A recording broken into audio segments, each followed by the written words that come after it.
Hi, today I'm going to show you how to inherit some code, which is basically just copying and pasting without actually copying and pasting.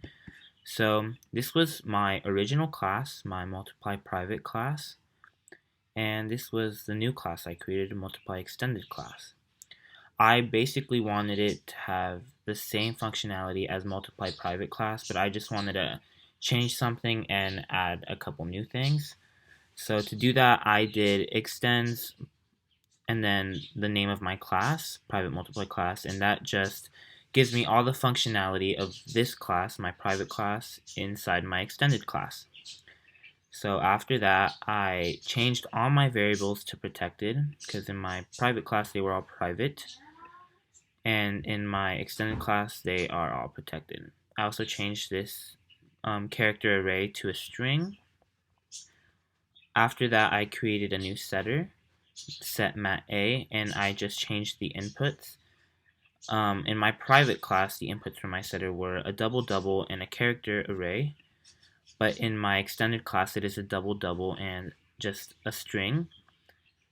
I also created this getter, which just returns the value of matd, and I created this new method, message to mat, which will just turn the message they put in into a matrix. So after I came to my main class, homework 22, and I created my variables. So this is my mat A, which is a 3 by 3, my mat D, and these are all my strings. My message 1, which is nothing. My message 2 is moi. Message 3 is shirt. My message 4 is pretty epic. And my message 5 is monkeys are cool animals. After that, I created a new object from my multiply extended class. With my object, I call my setter and I put in my mat A and my message 1, which is nothing. And then I set my mat D equal to my getter, which gets the value of mat D from my extended class. And then I print out my mat D. So this first set of numbers here is the message, but it's encoded, so that's what that is. So each letter is one, it has the corresponding number.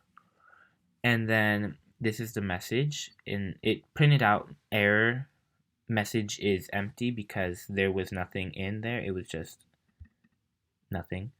So that's why it prints that out. And then for my other messages, like this one, message 2, which is moi, it does the same thing. These are the encoded, that's the encoded message, and this is the actual message after it's been decoded, which is moi. And then shirt for my message 3, and then pretty epic for my message 4, and then finally monkeys are cool animals for my message 5. And then this all pretty much works because of my setter. And the first thing it does is it checks the dimensions of the mat A. So it says if the amount of columns in mat A is not equal to the amount of, if the amount of rows in mat A is not equal to the amount of columns in mat A, it's going to print this message out. Invalid input dimensions do not match. And if the determinant of mat A is equal to 0, it's going to print out invalid input, your input has no inverse.